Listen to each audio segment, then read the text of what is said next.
Então, na aula passada, a gente falou bastante sobre as questões da produção no Brasil na década perdida, que foi em 1980. Falamos sobre o processo do Plano Real de 1994, com Fernando Henrique Cardoso, que deu uma sustentabilidade para a moeda e também para a economia brasileira. A partir de agora, a gente vai falar sobre o final dos anos 90 e o período dos anos 2000, que é o começo de uma era nova, que é a tecnológica na questão da produção. Vou começar passando um vídeo onde o professor vai fazer uma retomada e vai falar sobre essas questões finais até os dias atuais. Presidente, né, da nossa redemocratização, lembrando que o Tancredo Neves foi eleito, né, ele morreu antes de assumir, então entre o vice dele, o José Sarney, que foi ligado ao governo militar, olha isso, né, então a gente já começou errado o nosso processo de redemocratização, essa é a grande verdade, tá? Que não vai fazer grande coisa, até porque o Brasil estava numa crise econômica muito grande, era o período de hiperinflação. Todo aquele papo que eu falei para vocês continuava acontecendo, então remarcação diária de preços. O Sarney, à época, uma coisa que ficou bem famosa, são chamados fiscais do Sarney. Olha que solução genial. Está aumentando o preço? Vamos proibir as empresas de aumentar o preço. Genial, né? Stonks, né? Economia a nível Stonks. Óbvio que não dá certo, né? Se você a empresa em geral aumenta o preço, porque o mercado está fazendo ela aumentar o preço. Se você proíbe com que aquela empresa, aquele mercado aumente o preço, vai fazer com que não seja vantajoso para ele vender, ele vai ter prejuízo vendendo, isso vai gerar desemprego, vai fechar a empresa, vai gerar desemprego, recessão econômica, etc.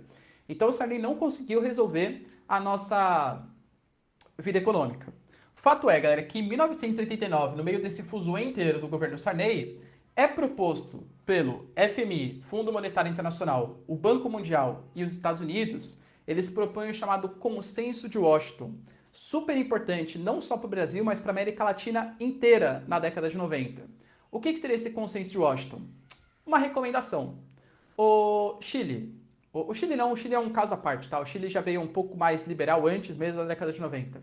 O Brasil, o Argentina, o Venezuela, o Bolívia, o Equador. Sabe por que vocês estão nessa baita crise econômica? Não é pela crise do petróleo, essas coisas. É porque o Estado interfere demais. Então, ó, vem comigo. Eu, Estados Unidos, FMI e Banco Mundial, eu vou te propor uma série de medidas econômicas que vão te ensinar como sair desse marasmo econômico e atingir o desenvolvimento. Pô, professor, que legal. Quais são essas medidas? Aumento da taxa de juros. Meu, você tem que aumentar esses juros, porque quando você aumenta os juros, você atrai investimentos estrangeiros. Professor, mas se aumentar os juros, o empréstimo fica mais caro. E aí eu não vou conseguir pegar te dando dinheiro emprestado e tal. Beleza, concordo com você. Então é ruim socialmente, o mercado interno, mas aumenta investimentos estrangeiros. Abertura econômica, meu, essa coisa que vocês têm de manter a balança comercial favorável, imagina, você tem que deixar entrar produto estrangeiro porque aumenta a competitividade e as suas empresas melhoram. É bom para o seu mercado. Privatiza empresas. Essa coisa do Estado ficar controlando empresas, nossa, é tão primeira metade do século XX. Modernidade agora, privatização. Privatiza essa Petrobras, privatiza a Vale, privatiza... Esse consenso de Washington que ele está falando, essas regras que estão sendo impostas pelo mercado americano, é o começo do chamado neoliberalismo. Esse neoliberalismo é aquilo que eu falei para vocês na aula passada. É aquele processo em que as empresas passam a ser menos interferidas pelas ações do governo. Ou seja, o governo passa apenas a ser um fiscal do povo, um fiscal dos tributos, mas não vai interferir diretamente na economia. A economia, ela passa a ser autodidática, ela passa a regir as suas próprias regras. Sendo assim, o governo vai colocar pequenas observações. É o chamado neoliberal. Não tão liberal, mas liberal. Entendeu? Porque o excesso do liberal ocorreu a crise de 1929. O liberalismo exagerado, aquele liberalismo deixar o mercado se virar sozinho, fez com que o mundo entrasse numa crise de 1929.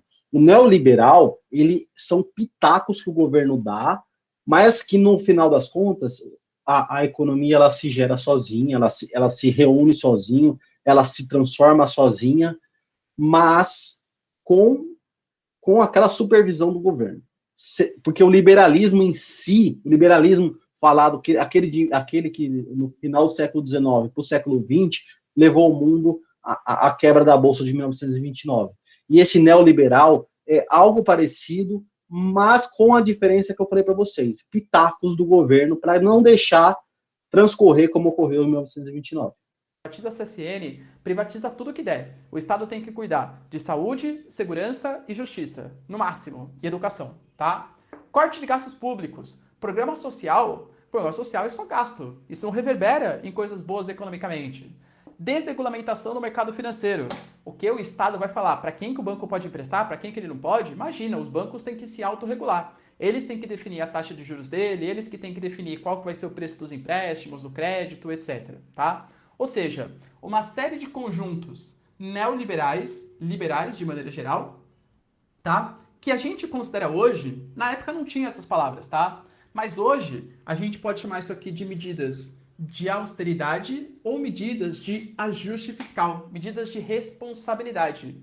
Ou seja, vamos tentar cortar os gastos e aumentar as arrecadações. Até a proposta de aumento dos impostos foi colocada aqui, tá? Para tentar salvar a economia brasileira. O Sarney, galera, coitado, não tinha nem como fazer isso, tá? O cara estava muito mal, politicamente falando.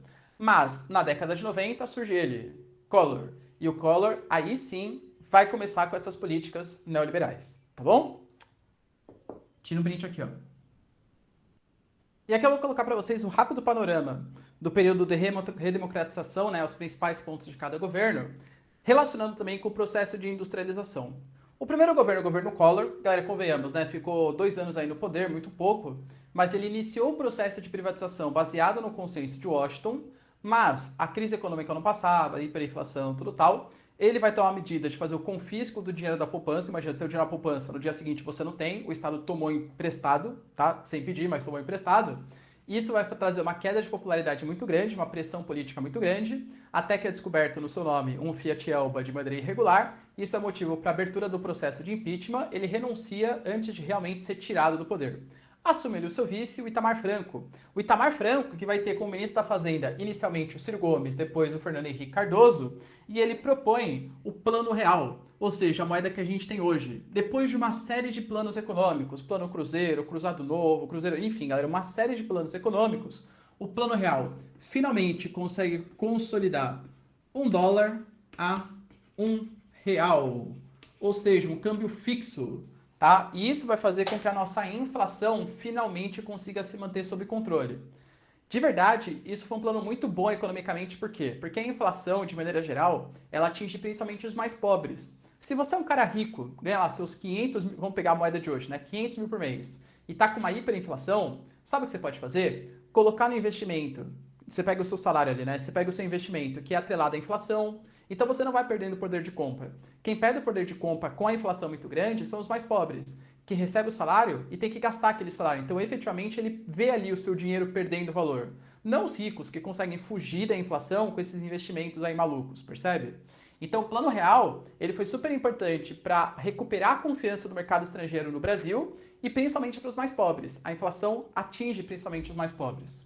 Fato é que o FHC, que era o ministro da Economia, né? Da Fazenda, perdão, ele se dá muito bem, consegue a sua eleição, primeiro em 1994, depois em 1998, e ele vai ter como principais projetos de país, primeiro, as privatizações.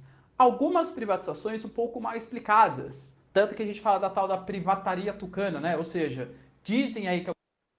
Pessoal, não foi só questão de você nortear a economia para o valor fixo que seria o dólar, tá? Teve outras questões, como ele acabou de falar, a questão do Estado que passou a gastar aquilo que arrecada, tem a questão de você acertar a sua economia, e isso fez com que o Brasil passasse a não ter mais a inflação, baseado em mais de 8 anos, como eu falei na aula passada, 8 anos de aprendizado de como enfrentar a inflação. Foram várias e várias e várias mudanças na economia para que se chegasse ao modelo ideal, que foi o real. O modelo, a gente teve o cruzado, cruzado novo, cruzado de verão, cruzeiro novo, cruzeiro de verão, para depois, em 1994, na sétima moeda diferente, a gente conseguir encontrar o modelo ideal para a gente para a gente lidar com a inflação. Como ele falou, os mais atingidos eram os mais pobres.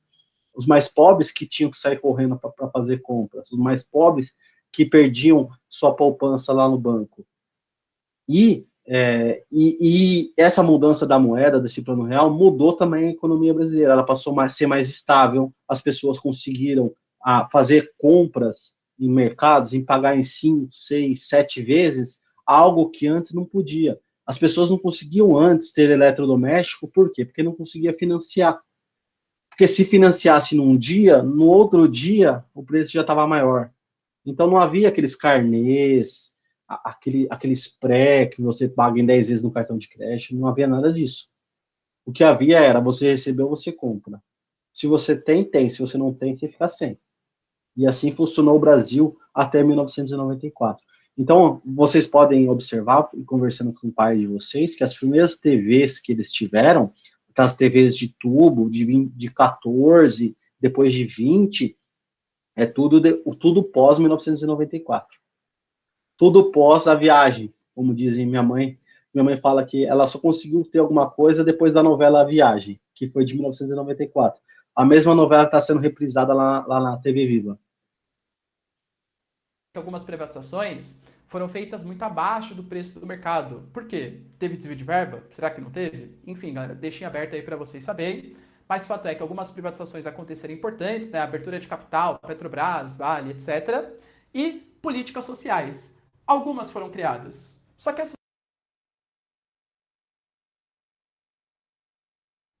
Professor Cláudio está silenciado.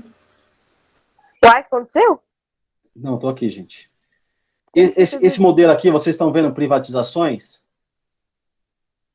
Sim. Ainda faz parte daquele consenso de Washington neoliberal que diz que o Estado tem que ser o menor possível. Ou seja, o Estado não tem que ter empresa. O Estado tem que ser o menor, o mais enxuto possível. Para quê? Para que ele tenha menos custos. Aí vieram a Telefônica, aí vieram a Vale do Rio Doce e outras grandes privatizações que acabaram com todos esses estatais. Antes, as pessoas, para ter um telefone, elas pagavam, às vezes, o preço de um carro. As privatizações facilitaram o acesso ao telefone, ao celular, porém, há um custo sobre isso. E esse custo sobre isso só vem depois que você já se acostumou com aquilo. Ou seja, depois que você se acostumou com o celular, que o custo do celular aumentou. Depois que você se acostumou com o telefone, o custo do telefone aumentou. E assim em diversas outras privatizações. Como a internet, por exemplo. Depois que você se acostumou à internet, a NET vai lá e aumenta a internet. A Vivo vai lá e aumenta a internet. A Claro vai lá e aumenta a internet. Porque depois que você se acostumou. É meio padrão esses atos dessas empresas que são privatizações de ex-empresas governamentais. As políticas sociais não tinham uma capacidade de abrangência muito grande. O que vai acontecer? Nos anos 2000, como a gente teve aquelas medidas neoliberais impactando positivamente na vinda de produtos estrangeiros, etc., mas socialmente, corte de gastos públicos, aumento do desemprego, começa a miserabilidade do Brasil muito grande, o Brasil ele entra no mapa da fome, para vocês terem uma noção.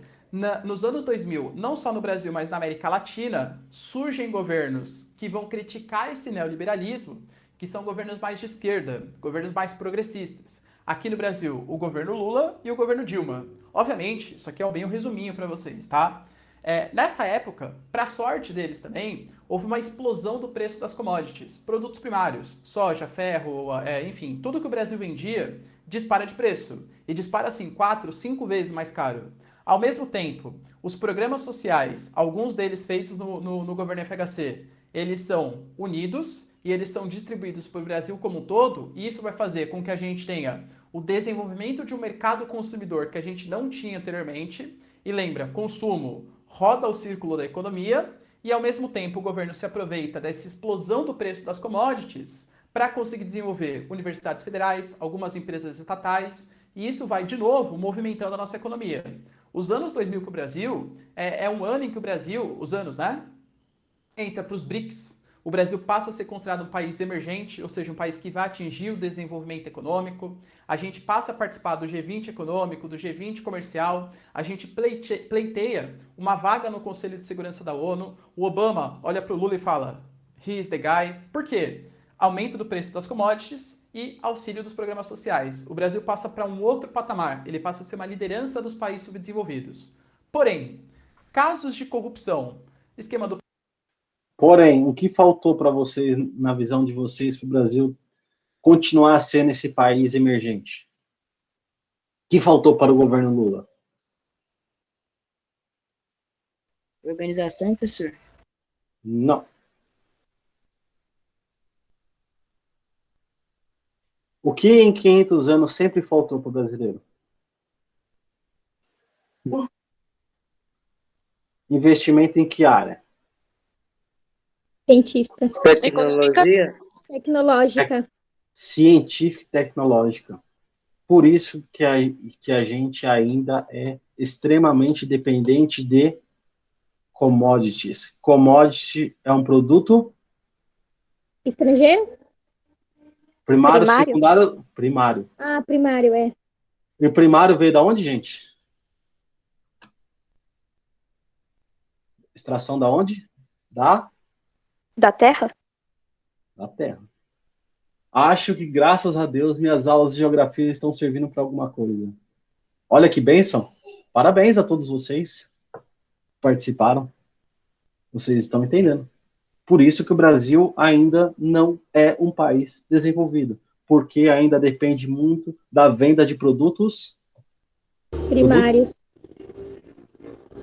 porque o Brasil ainda não tem uma tecnologia avançada. Sendo assim, o Brasil só não quebrou ainda nessa crise do Covid porque o commodity ainda continua com valor alto. E esse A valor galera alto... comprou um monte de papel higiênico no começo da quarentena.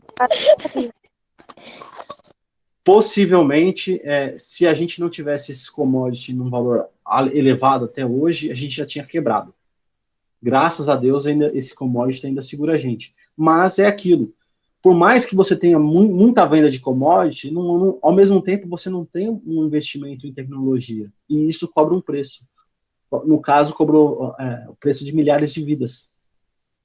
Vidas de brasileiros que se perderam porque o governo não investiu em tecnologia suficiente para criar uma vacina própria para o Covid. O outro Gabriel. Gabriel Souza. Não, ok. Não, tô de boa por enquanto. Podemos voltar para a nossa aula sobre a produção industrial. Um programinha chamado de Ponte para o Futuro. Ou seja, nós aqui vamos fazer a ponte para o futuro. O que é essa ponte para o futuro? Muito parecido com o consenso de Washington. Corte de gastos públicos, aumento da arrecadação, reforma da Previdência, reforma trabalhista, enfim, galera, o liberalismo mais forte, tá? O chamado neoliberalismo mais forte. Com a ascensão do governo Bolsonaro, além dessa questão do liberalismo mais forte nas pautas econômicas, nas pautas sociais, um conservadorismo mais forte, mas como o nosso papo aqui é indústria, eu diria para vocês que o ajuste fiscal e os programas de privatizações, o Paulo Guedes liderando esse momento de privatização, já falou que vai privatizar os Correios, já falou que quer privatizar o Porto de Santos, quer privatizar a Eletrobras, enfim, uma série de empresas sendo privatizadas, isso vai ser a cara do Brasil no governo Bolsonaro, pelo menos é o Deveria ser, mas não foi por causa da Covid, quebrou todas as pernas dele. que se especula, tá bom? Super importante. Pessoal, mas privatização não é legal? Tem a parte positiva e tem a parte negativa. Uma empresa, quando ela é privatizada, convenhamos que, em geral, ela se torna mais produtiva. Por quê?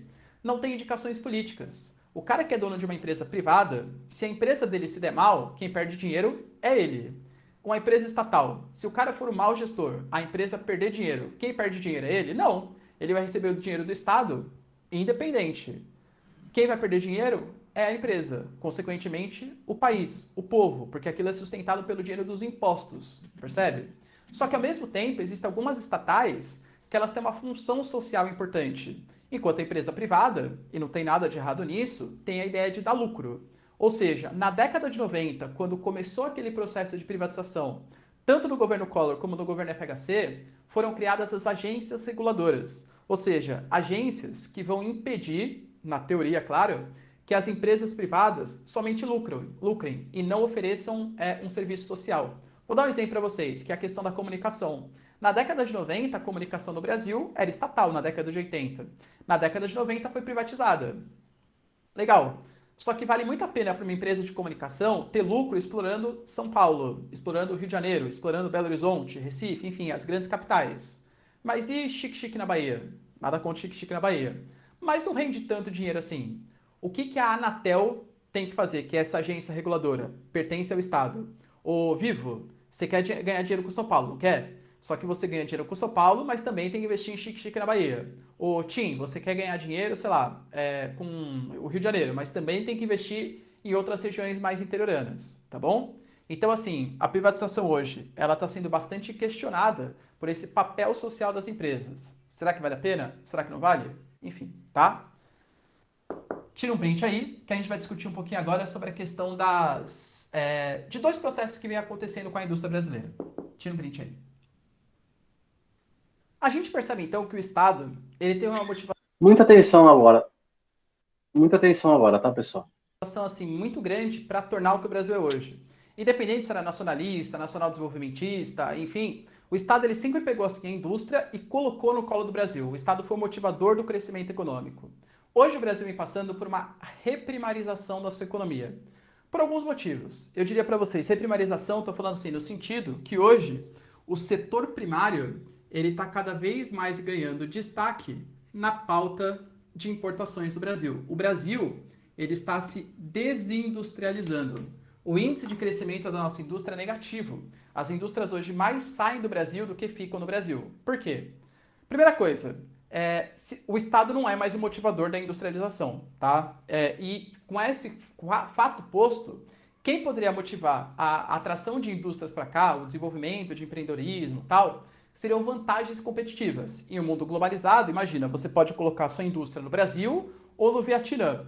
Qual será que é o local que oferece mais vantagens locacionais, mais vantagens competitivas? Aqui no Brasil, nós temos uma carga tributária muito grande, nós temos um sistema de comunicação péssimo, internet péssima, velocidade péssima, nós temos um sistema de transporte pouquíssimo eficiente e quando consegue chegar para conseguir escoar pelo porto, fica 7, 8 dias. Nós temos um sistema de tributação extremamente complexo, então é difícil você conseguir uma insegurança jurídica. Então, às vezes tem uma lei, o STF decide que vai mudar essa lei de uma hora para outra, então o cara que construiu esse empreendimento, tendo em vista uma lei, um mês depois a lei já está diferente, ou seja, todos esses fatores fazem com que o Brasil tenha pouquíssimas vantagens competitivas. Ao mesmo tempo, como o Brasil vem atravessando há bastante tempo bastante crise, né? Uma crise econômica muito grande, a maneira mais fácil da gente ganhar dinheiro é exportando coisas que a gente já tem. Exportando soja, exportando trigo não, né? Mas exportando soja, milho, algodão, cana, laranja. Então o Brasil nos últimos tempos, e eu diria para vocês que até na época do governo Lula e governo Dilma, em que a gente tinha dinheiro arrecadado, não teve uma política de realmente industrialização, indústrias de ponta, etc. A gente baseou muito nesse nosso crescimento na exportação de commodities. Estava valendo muito, mas aquela bonança não ia durar para sempre, claro. Então a gente subaproveitou o nosso potencial. Hoje em dia, a gente sai pelo caminho mais fácil, dando privilégio ao agronegócio, é o que está mantendo a nossa balança comercial favorável, é o que está mantendo um pouco de dinheiro, mas a gente não consegue mudar essas vantagens competitivas. Isso faz com que as indústrias prefiram ir para outros espaços. Ou seja, o Brasil hoje ele vem passando por um processo de reprimarização da sua economia, uma desindustrialização, o que é extremamente preocupante, porque dependência tecnológica, dependência industrial é uma coisa muito, muito séria. Tudo bem, galera? Deu para entender esse histórico da indústria do Brasil?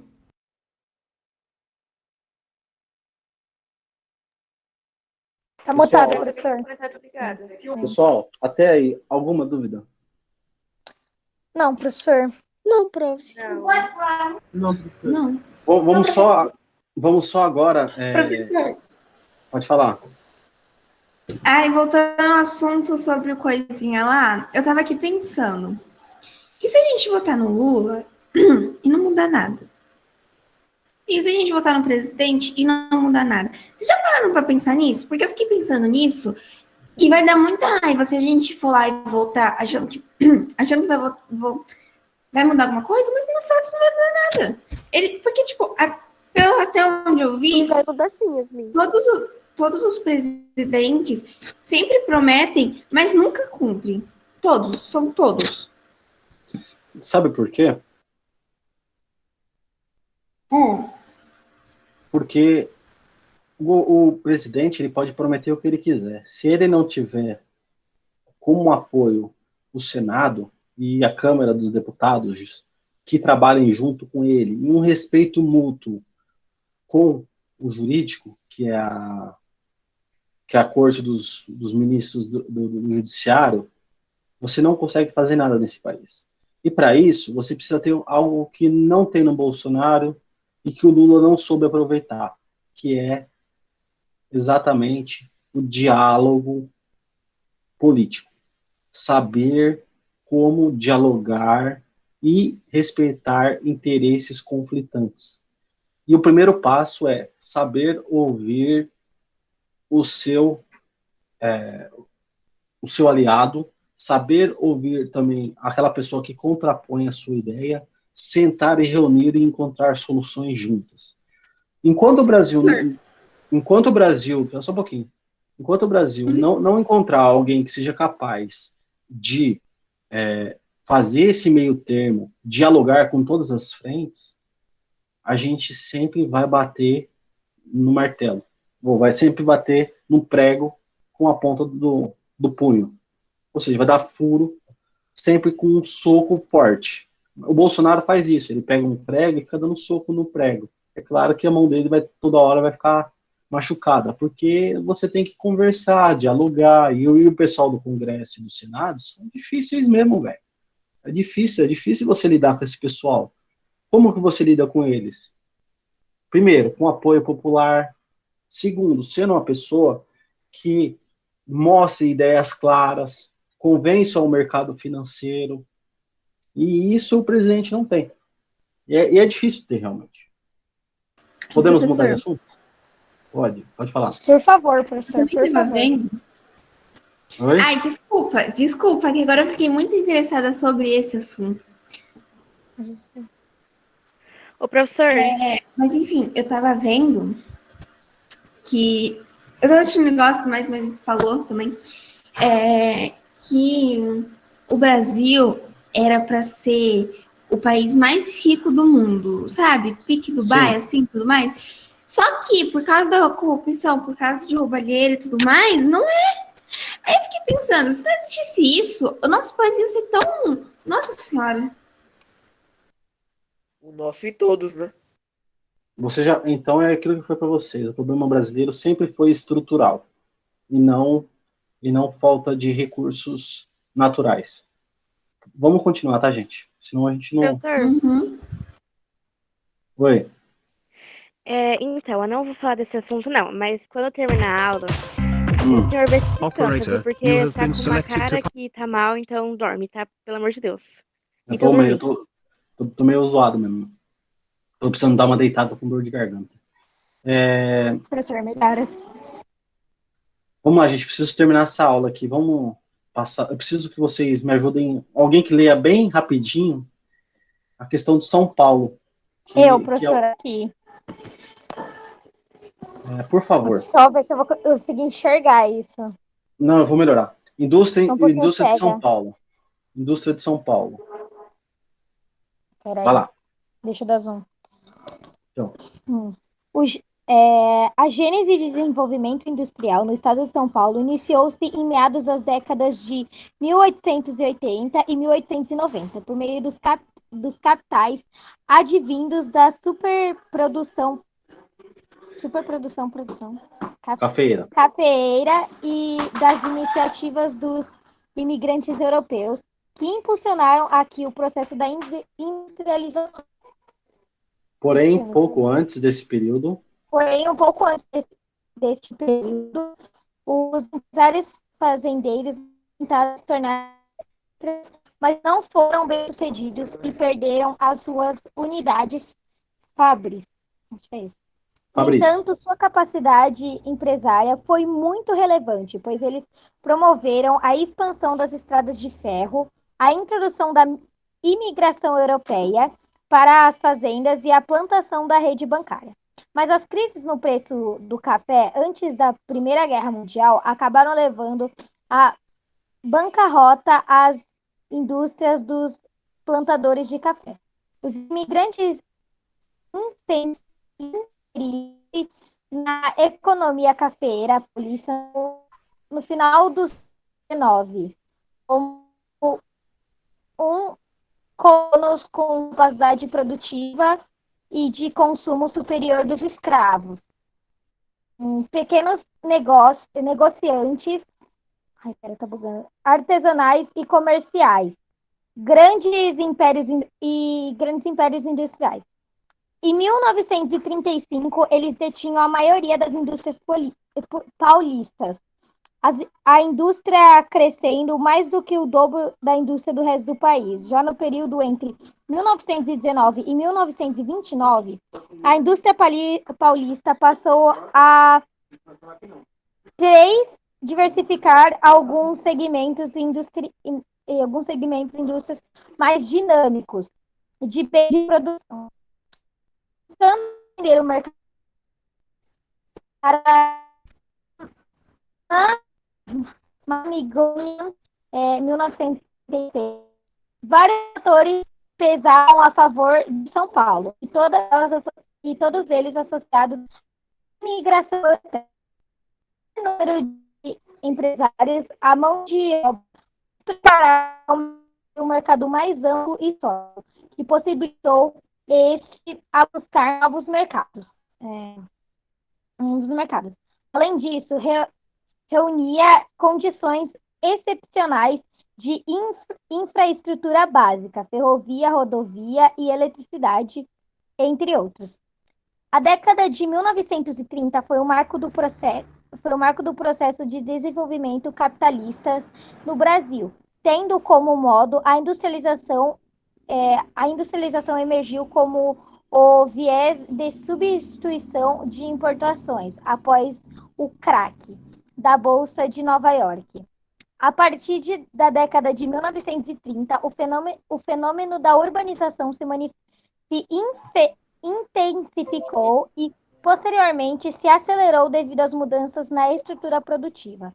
Já na década de 1950, a indústria paulista superou sua característica na industrialização restringida e passa para a fase de industrialização pesada, plano de metas, onde ocorreu a entrada de grandes multinacionais, em especial a indústria automobilística como carro-chefe. Espera só um pouquinho, calma, respira. Outra pessoa, por favor, pode ler. Muito obrigado. Muito obrigado, viu, quem leu? Quem que leu, por favor? Pode ser. Ana Clara Vieira. Ana Clara? Professor? Como que é? Oitavo C. Ana Clara Vieira de Souza, número 1, oitavo C. Oitavo C? Uhum. Tô te pondo um ponto a mais. Obrigada, professor. Posso ler? Pode. Onde que tá, professor? Na década de 1960. Na década de 1960, ocorreu uma deceleração do crescimento econômico provocada por crises políticas. Crises políticas no período anterior. Isso. No entanto, a economia paulista volta a crescer em 1973 com o milagre econômico, devido às alterações na estrutura industrial ocasionada pelo avanço da modernização tecnológica e da internacionalização da economia brasileira. Isso mesmo. A interiorização da atividade industrial do Estado de São Paulo, a partir de 1970, ocorreu pelos investimentos realizados pelo governo federal. Para a promoção da descentralização. E a partir da segunda metade da década de 1980, que as políticas públicas para a interiorização da indústria do Estado de São Paulo foi interrompidas devido à crise financeira internacional. choque do petróleo. E nacional, inflação de desemprego. Pera só um pouquinho. Vocês perceberam que a industrialização de São Paulo está totalmente ligada com o processo que a gente visualizou ao longo de todas essas aulas, né? Então, isso que a gente está vendo é basicamente o resumo de tudo que a gente já está vendo. Então, São Paulo é uma consequência daquilo que o Brasil viveu. Com isso, ocorreu O esgotamento do processo de descentralização. Ponto. Atualmente, a dinâmica industrial do período paulista está polarizada eminentemente pela região metropolitana de São Paulo, seguida logo depois pela região de Campinas, São José dos Campos, São Carlos e por algumas manchas, 6 localizadas na região de Ribeirão Preto, São José do Rio Preto e Marília. Os principais polos industriais do estado. Região metropolitana de São Paulo. As indústrias instaladas nessa região atuam principalmente no desenvolvimento de tecnologias e fabricação de automóveis. indústria. Os principais polos industriais de São Paulo, região Eu posso ler, metropolitana. professor? Não, deixa ela terminar. Região metropolitana de São Paulo. As indústrias instaladas nessa região atuam principalmente no desenvolvimento de tecnologias e fabricação de automóveis. Tá, para. Válido. Me dá um exemplo. Oi? Me dá um exemplo em São Bernardo. É o Dá que, um professor? exemplo, me dá um exemplo de uma fábrica em São Bernardo de automóveis. Eu não sei. Eu sei, professor. Quem que tá falando? Arthur, Fala, Arthur. a Volkswagen? Volkswagen. Beleza, você já tem a empresa que você vai conseguir fazer a atividade. Vale do Paraíba. Pode continuar? Pode. Indústrias que produzem aeronaves, veículos, como o General Motors e GM. Volkswagen, além de produzir alta tecnologia, Calma aí, que tá bugando. Eletroeletrônico.